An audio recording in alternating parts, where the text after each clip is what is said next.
आज बहुत ही एक ऐतिहासिक दिन है, कोई साधारण दिन नहीं है। जैसा ये कहा जा सकता है कि आज़ाद भारत में एक परिवर्तन का दिन है और वो हम सौभाग्य है कि उसको हरियाणा से शुरू कर रहे हैं।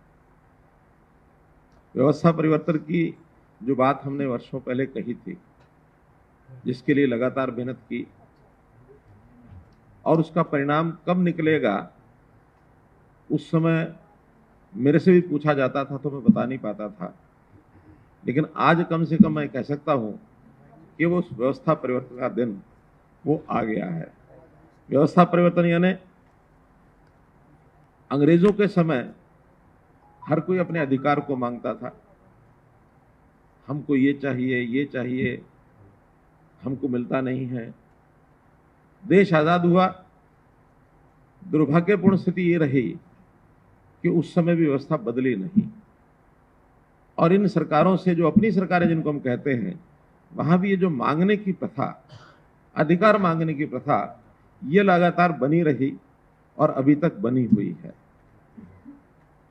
क्या हम आजाद हो गए?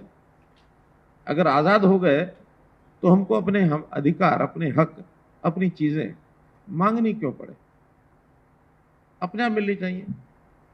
और जब अपने आप मिलने का कोई सिस्टम जब तक नहीं बनेगा, तब तक हम ये कहेंगे हमारी वो आजादी अभी मिले नहीं है। हमने इस पर विचार किया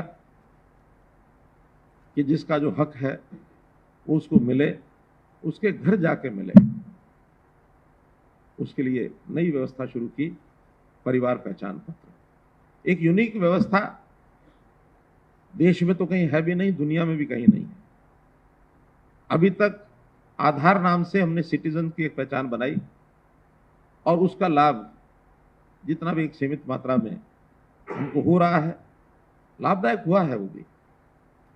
लेकिन अपनी सामाजिक व्यवस्था, वो एकांगी व्यवस्था, सिटीजन की अकेले की व्यवस्था नहीं है।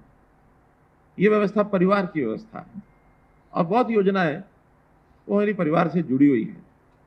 चाहे वो बीपीएल के कार्ड की व्यवस्था हो, चाहे आज हमने आयुष्मान भारत की व्यवस्था में परिवार को एक इकाई माना है, चाहे उस परिवार की आर्थिक दृष्टि को देख करके उसकी पेंशन आदि की बात हो, उसको मकान देने की बात हो, तो परिवार की टोटल स्थिति क्या है, उसमें से ये जो परिवार पहचान पत्र की व्यवस्था बनी, इस परिवार पहचान पत्र की व्यवस्था के माध्यम से एक परिवार की सामाजिक स्थिति, आर्थिक स्थिति, अन्य सब स्थितियां, परिवार का साइज, उसकी आवश्यकता है और आवश्यकताओं के साथ साथ परिवार की कोई विशेष क्षमता, ऐसी भी जानकारियां मिलेंगी तो समाज के लिए उसका भी उपयोग किया जा सकता है।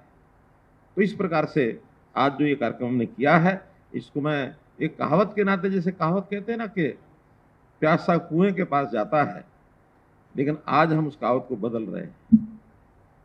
क्या सरकारी कुआं हर गरीब प्यासे के पास जाएगा, उसके घर जाकर के उसकी आवश्यकता को पूर्ति करेगा?